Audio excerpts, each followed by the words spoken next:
एक लगभग 12,000 रुपये कमाने वाला युवक बेहोशी हालत में होता है।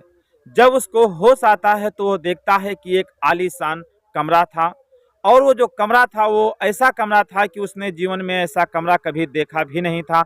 ऐसा जो है कभी स्वप्न में भी उसने कल्पना नहीं की थी। और वह ऐसे बिस्तर पर था कि ऐसा वैसा बिस्तर उसके जीवन में कभी भी नहीं आया था। फिर क्या होता है दोस्तों, फिर इधर उधर वो देखने लगता है, विचार करने लगता है इसी आखिर यहाँ पे कौन सी ऐसी चीज़ है जो कि हमको दिखाई नहीं देती है। फिर उसके बाद में क्या देखता है कि पास में सोफा पड़ा हुआ था। उस सोफा पे लगभग 3 लड़कियां बैठी हुई थी, और एक लड़की वहां पर फ्रिज था, फ्रिज के पास में खड़ी थी। उन लड़कियों को देख करके वो एकदम चौकन्ना सा हो जाता है और अजीब सा उसको लगने लगता है। फिर क्या होता है कि वो जो फ्रिज के पास में लड़की खड़ी होती है उसके पास में आती है और कुछ दवा ला करके उसको देती है, कहती है कि ये दवा खा लो। लेकिन यह युवक दवा खाने से मना कर देता है, आनाकानी करता है, लेकिन उसको दवा खाना ही पड़ता है क्योंकि वह वहाँ पर अकेला था और वहाँ पर 3 लगभग लड़कियाँ थी।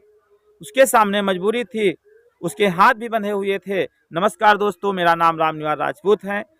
मैं आप सभी को ले चलता हूँ पंजाब शहर की तरफ, जहाँ पर एक स्थान होता है जालंधर। वहाँ पर एक कस्बा होता है। लगभग रात के लगभग 7 बज रहे थे। एक युवक सुनसान स्थान पर जो है जा रहा होता है। तब तक क्या देखता है, एक चमचमाती हुई सफ़ेद कार उसके पास में आकर के रुक जाती है। और जो कार होती है, कार का शीशा नीचे की तरफ होता है। फिर वहाँ से एक लड़की बोलती है, कहती है, भाई साहब आपकी थोड़ी हेल्प चाहिए।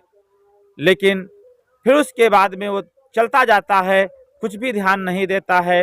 फिर वह कार जो है उस व्यक्ति के पास जाकर के रुक जाती है और कहती है कि भाई साहब मैं आप ही से कहती हूँ कि कुछ हेल्प कर दीजिए। तो कहता है कि क्या है। तो वो जो है एक चिट्ठी दिखाती है और कहती है कि मुझको इस पते पर जाना है, मुझको बता दीजिए। लेकिन वह युवक कहता है कि मैं बाहरी हूँ, यहाँ पर मैं मजदूरी करता हूँ, नौकरी करता हूँ, चमड़ा फैक्ट्री में नौकरी करता हूँ, मुझको ये पता नहीं मालूम है। लेकिन बात हो ही रही थी, तब तक क्या होता है कि उसके चेहरे पर एक ठंडा पदार्थ कोई गिरता है। वो जान पाता, लेकिन पहले ही वो बेहोश हो चुका था। ये घटना लगभग 7 बजे की थी। धीरे धीरे भैया जो है दोस्तों लगभग 9 बज जाते हैं। 9 बजे के बाद जब उसको होश आता है तो क्या देखता है कि वो एक कमरे के अंदर था। वो ऐसा कमरा था कि जीवन में ऐसा कभी स्वप्न में भी नहीं सोचा था। तो क्या देखता है कि लगभग 4 लड़कियां वहां पर थी। जो 4 लड़कियां थी हाफ वस्त्रों में थी। वहां से एक लड़की उड़ करके आती है और इसको जो है दवा देती है और कहती है कि दवा खा लो। लेकिन ये मना कर देता है, कहता है कि मैं दवा नहीं खाऊंगा। लेकिन उसके सामने मजबूरी होती है, दवा तो उसको खाना ही पड़ेगा क्योंकि वो अकेला था। उसके हाथ भी बंधे हुए थे, पैर भी बंधे हुए थे। फिर वह दवा खा लेता है। जब दवा खाता है तो उसके शरीर में एक अजीब सी हलचल मच जाती है। और फिर उधर जो लड़कियां थी, वो लड़कियां जो अपने जो वस्त्र पहने थी, धीरे धीरे अपने वस्त्रों को हटाना शुरू कर देती हैं। और फिर उसके बाद में वो शराब की बोतल खोलती हैं, उसमें से थोड़ी थोड़ी शराब लेना शुरू कर देती हैं। फिर उसके बाद में उस लड़के के साथ में अजीब सी हरकत करना शुरू कर देती हैं। लेकिन वो हरकत उस युवक को अच्छी नहीं लग रही थी। लेकिन आनाकानी करता है, लेकिन उसके हाथ पैर बंधे थे, लेकिन अपना बचाव करता तो कैसे करता। लेकिन बारी बारी से लड़कियां आती हैं और उससे हरकत करती जाती हैं। क्या होता है दोस्तों, एक प्रकार से कह लीजिए रेप की दुर्घटना यहाँ पर घटित हो जाती है।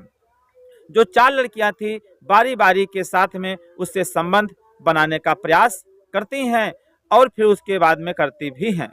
दोस्तों आपने सुना होगा कि लड़के जो होते हैं लड़कियों का तो रेप करते हैं, लेकिन यहाँ पर तो कुछ उल्टा हो रहा है। फिर उसके बाद में दोस्तों ये रात वहीं पर गुजर जाती है। फिर उसके बाद में वो लड़कियां उस युवक को जहां से उठाई थी वहां पर उसको पुनः फिर पहुंचा देती हैं, हाथ पैर बंधे हुए। फिर उसके बाद में सुबह होती है तो किसी भी प्रकार से उसके हाथ पैर खुलते हैं। फिर विचार करता है कि मैं जा करके पुलिस स्टेशन पर ये जानकारी दे दूं। तो वह वहां से पुलिस स्टेशन पर जाता है। वहाँ द्वार तक जाता है, लेकिन फिर विचार करता है कि मैं एक गरीब आदमी हूँ, मेरी कौन सुनेगा, और फिर उसके बाद में अगर मैं कहूँगा भी तो उल्टे आरोप मेरे ऊपर आ जाएगा। ऐसा विचार करके वह युवक वहाँ से चला जाता है। फिर उसके बाद में वह अपने घर जाता है। घर के अपने जो सगे संबंधी थे उनसे पूरी कहानी बताता है। जब ये कहानी बताता है, लेकिन घर के जो व्यक्ति थे वो भी काफ़ी गरीब थे, गरीबी घर में थे, लेकिन वो जो है कोई भी जो है जानकारी पुलिस स्टेशन पर नहीं देते हैं। क्या होता है कि धीरे धीरे ये बात जो पास पड़ोस के लोग थे वो जान जाते हैं, धीरे धीरे ये बात मीडिया वाले जान जाते हैं, और एक प्रकार से ये जो घटना थी तो आग के रूप में फैल जाती है। और जब ये आग के रूप में चारों तरफ पूरे शहर में फैल जाती है तो वहाँ की पुलिस को जानकारी मिलती है। पुलिस के घर पर आती है और कहती है कि तुमने ये सूचना थाने पर क्यों नहीं दिया। तो कहता है कि क्या करूं साहब, मैं गरीब आदमी हूं, और मैं गरीब होने के कारण मैं डर गया कि मेरी हो सकता है सुनी जाए या ना सुनी जाए, इसीलिए मैंने जानकारी नहीं दिया। दोस्तों, क्या होता है कि वो पुलिस विभाग जो होता है चारों तरफ इधर उधर ढूंढने का प्रयास करती है। सीसीटीवी कैमरे चेक किए जाते हैं कि आखिर वो गाड़ी कौन सी है, वो कहाँ की है, और आखिर वो लड़कियां हैं वो कौन सी हैं जिन लड़कियों ने इस लड़के के साथ में ऐसी गंदी हरकत की है। तो इस प्रकार से दोस्तों छानबीन होती है, लेकिन कोई भी किसी भी प्रकार का पता नहीं मालूम हो पाता है। दोस्तों, इस प्रकार से हमारी छोटी सी कहानी थी। आपको कैसी लगी कमेंट बॉक्स में अवश्य बताइएगा। दोस्तों, हमारी कहानी का उद्देश्य सुनाना, कोई किसी को ठेस पहुंचाना नहीं है, बल्कि सचेत करना है कि जो लोग बाहर रहते हैं तो उनको हर समय